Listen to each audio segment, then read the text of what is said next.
For the last 20 plus years, I've been making documentaries for broadcasters, but in the last decade, increasingly I've been making films for the cinema. It's my absolute belief that you can listen to the music of Mozart or Beethoven or Chopin and appreciate it, love it. But the more you know about the historical context, the more you know about the biography, actually, the richer your experience is, the richer your emotional attachment to that music is, the better you like the music. And I think that's the same with art.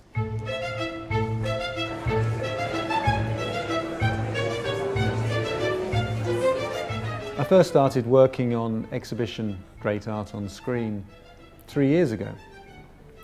There is a cinema audience that are very keen on seeing cultural films, opera, theatre and so forth. I went to the National Gallery 3 years ago now and said, I want to make a film about one of your big exhibitions and bring it to cinemas in the United Kingdom and ideally worldwide. 2 years after that date, that became Leonardo Live, which was very successful. The audience were very happy with the film. They got a chance to see an exhibition where you just couldn't buy a ticket to see it. What the success of Leonardo Live did was it confirmed for me something I already knew, which was that there was an audience for these types of films, but it convinced distributors, cinemas around the world that indeed there was an audience.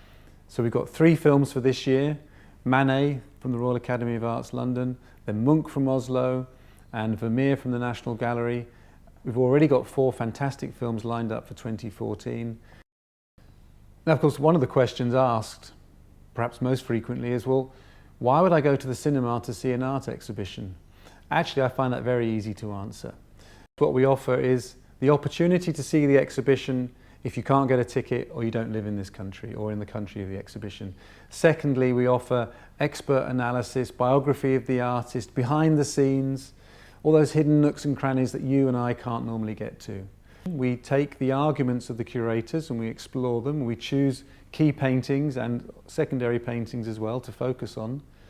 But more than that, it's about what lies behind putting on an exhibition. To me, it's fascinating. And so I like to find out, well, how do they work it out? How do they decide what colour to paint the walls? How do they decide how to light the paintings? How do they decide which paintings go with which? We are not trying to stop people going to the gallery. We want to encourage people to go to the galleries, to go and see these paintings, either in an exhibition or after the exhibition's finished in their individual galleries where they might reside.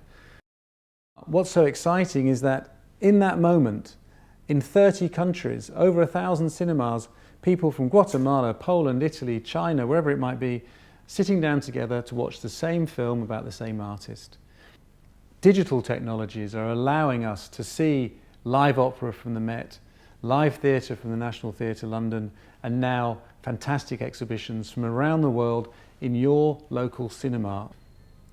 What I've seen and been so delighted to recognise is that there is a different and much stronger emotional connection with a cinema screen than with a television screen.